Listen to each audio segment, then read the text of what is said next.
नमस्कार, स्वागत आहे तुमचे आमच्या चॅनलमध्ये। आवाज महामुंबईचा, शोध बातमीचा, कौल मनाचा।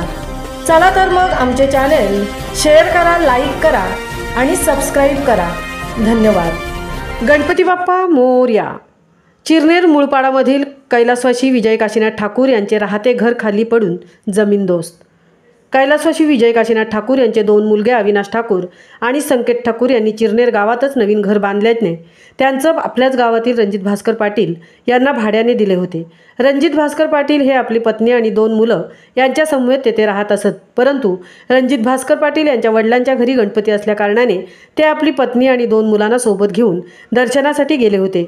तर त्यांना कळवण्यात आले की आपण राहत असलेले घर भाड्याने राहत असलेले घर पडले आहे।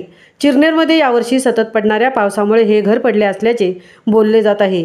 तेथील पाहणी करण्यासाठी गावचे सरपंच भास्कर मोकल, उपसरपंच अरुण पाटील, सदस्य सचिन घबाडी, पोलीस पाटील संजय पाटील हे गेले होते। त्यामुळे त्यांचे नुकसान झाल्याची पाहणी करण्यात आली। कपडे, भांडी, कडधान्य, तांदूळ व इतर वस्तूंचे भरपूर नुकसान झाले आहे। नशिबाने आणि गणपतीच्या कृपेने कोणतीही जीवितहानी झाली नाही। आवाज महामुंबईच्या चॅनलसाठी सचिन घबाडींसह तृप्ती भोईर, चिरनेर।